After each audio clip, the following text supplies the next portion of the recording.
nhà chim lâu vin na tông u tê to thấy lâu na phát chu a hung hun man kịp pa na thu pa hi say trôi liêu tê hát lệ giống lệ chim lâu vin tông u tê kịp pa ta in pa kai na tông u tê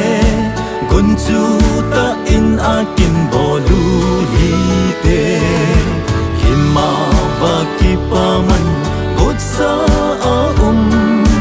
chim ti nei lo vin tong sing u hi te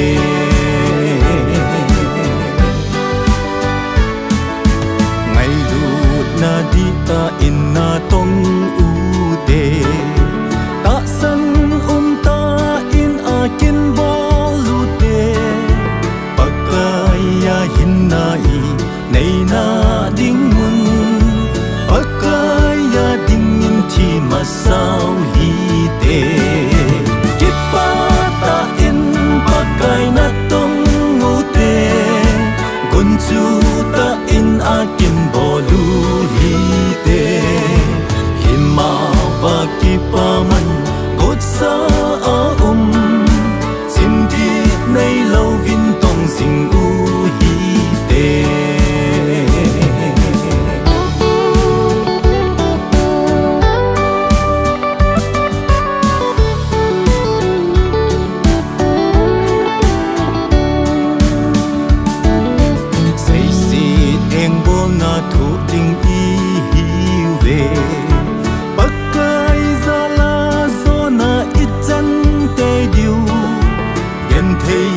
so na ho tho lum so a so na chang ding na that do i ve kipa ta in pa kai na tong u te gun chu ta in a kin bo lu hi te hima va kipa man got sa a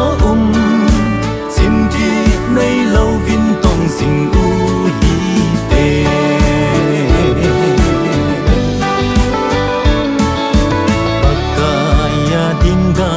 so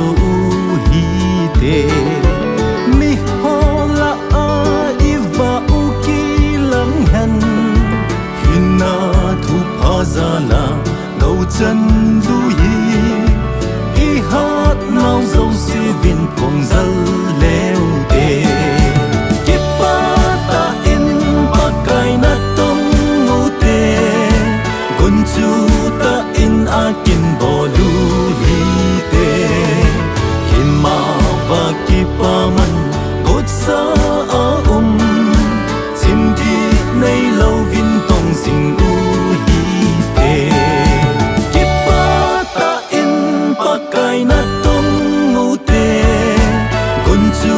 ta in a kin bo lu hi te hima va kipa